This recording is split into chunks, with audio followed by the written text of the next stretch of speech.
Hey guys, welcome back to the Kin Woven Home. I'm Sharrah, and as you all know, we have had baby Sawyer. He's not in my tummy anymore, despite what it looks like.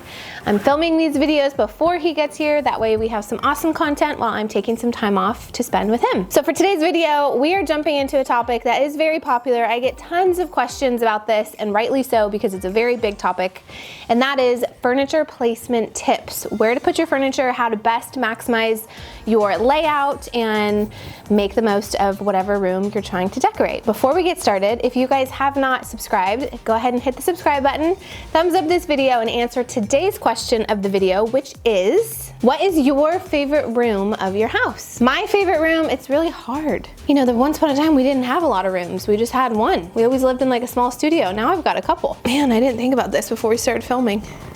I would say my most favorite right now is probably our bedroom, because it's the most comfortable and it's basically the size of our studio apartment. We have like a little seating area in there, and then our bed set up, and I love our mattress and our bed. It like sits up. It's one of those reclining ones, and it's just really cozy. And I know that I'm going to be in there a lot when Sawyer is here, because that's going to be like our hangout. But yeah, that's my favorite. So just leave me your favorite room below, and let's get started with today's video.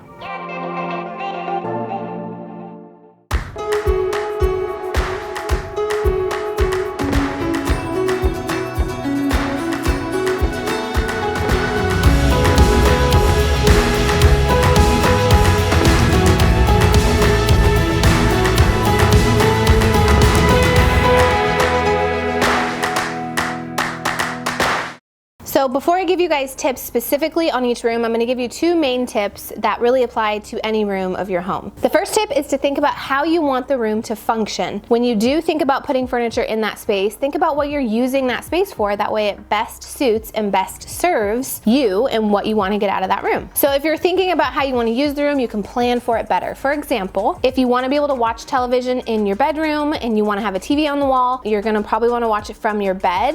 You're going to want to make decisions of your layout based on where your bed can go, where a TV can be hung, and how that's all gonna look and play out. If you're looking at your living room, you're gonna wanna have, let's say you want it to be a really great conversational area where a lot of people can come in and sit down, you're gonna prioritize conversational seating over maybe storage or some other options. Also, if you're looking at like a playroom, for example, you maybe don't need a ton of places to sit on a bunch of furniture, but you need a lot of furniture that's gonna have multiple purposes as far as organization is concerned, concealing mess, and just making sure that it fits the needs of your kids and whatever things you need to be organizing in that space. So think of the function first, and that will help you plan and organize with the rest of the steps. Okay, tip number 2 is to start with your larger furniture pieces first. I think the very first piece of furniture you need to consider is your rug. That is going to be the largest surface area in your room. So we're not going to get into rug placement. That should be another video we'll make. Side note, if you can't wait for a quickie YouTube video and you're a Design Sessions member, we do have a design session on rug placement and sizing and all of that good stuff. So if you want to check out Design Sessions and get those questions answered ASAP, I'm going to link it below. But your rug really does ground the space. I do talk about that a lot on here. It makes a room feel more established and grounded, and especially if you're in a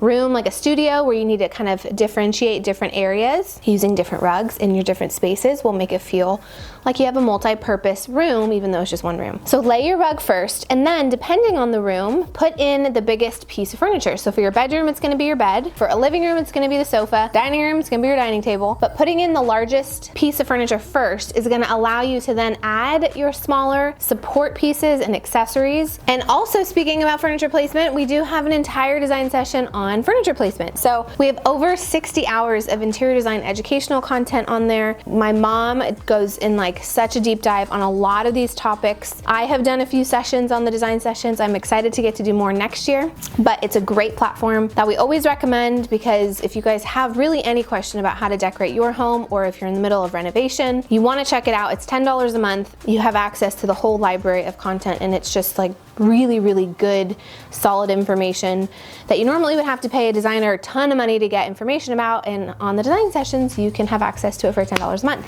So go check that out if you're interested, and let's get into the tips by room, starting with the living room.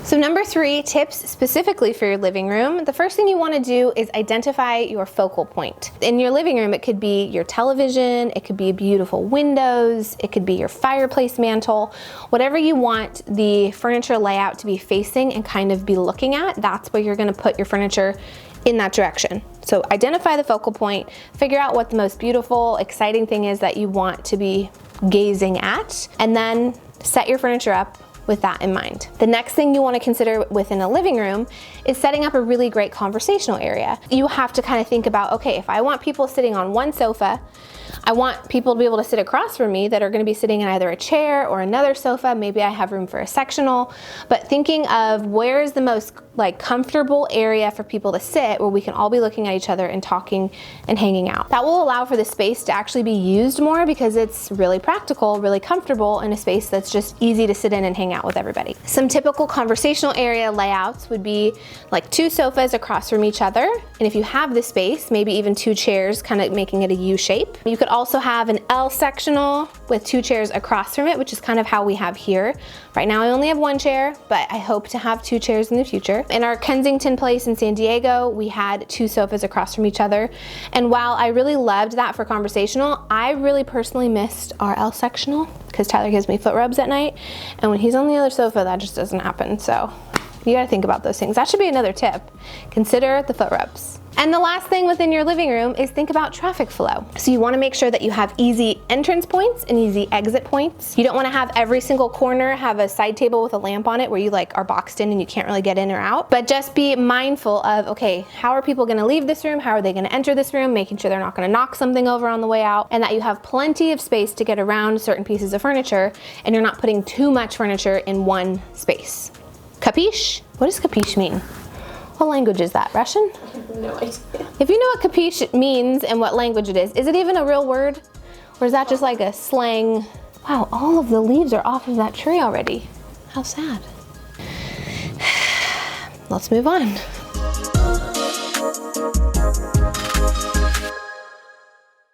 Number 4, the bedroom. Okay, so the first thing, like we talked about earlier, is picking where you're gonna put your bed. I get this question a lot. Our go-to advice on this is when you walk into a room, you want it to be the first thing you see. So usually it is a wall that is opposite the door. Some rooms, you have multiple walls that will apply to. Like in our bedroom, we ended up picking the wall that was furthest away so that we could have a sitting room and we could really use like the long room of the space and really maximize it. But if you have multiple options, just be thinking of how else do you want to use the rest of the space. If you don't have multiple options and you have a smaller bedroom, then it'll be probably pretty straightforward. You don't want to walk in and have the bed be like right here if you can avoid it. It's ideal to walk in and have the bed right in front of you because it really lends itself to a beautiful first impression and really does make for great walkway space. You don't have to walk around the bed. You kind of walk in and then kind of go around it in other ways as opposed to it being kind of in the middle of the room. Also, this is a controversial tip, but do not be afraid to put your bed against a window. I don't know why people think that, I think it's a wives' tale that it's just like not good for you or that you're gonna get a cold. Maybe I'll learn this year living in a cold environment. I have had beds up against windows and it has never been an issue, especially if you have a headboard. I don't know, it's just, you got bedding, you'll be warm. It's not something that looks bad, especially if you have a really big window. I think it can actually frame your bed really beautifully. And overall, sometimes that's your only option, and I think you should embrace it if you can. And then within your bedroom, once you figure out where your bed goes, you want to try to achieve symmetry. So that is easily achievable with 2 nightstands, maybe 2 lamps, having a bench or something on the end of your bed if you have the space. And then of course, having a rug underneath your bed, making sure that it's underneath your bed horizontally, not vertically. And it can go under 3/4 of your bed right before your end tables, or it could go a little bit underneath your end tables depending on how much room and space that you have.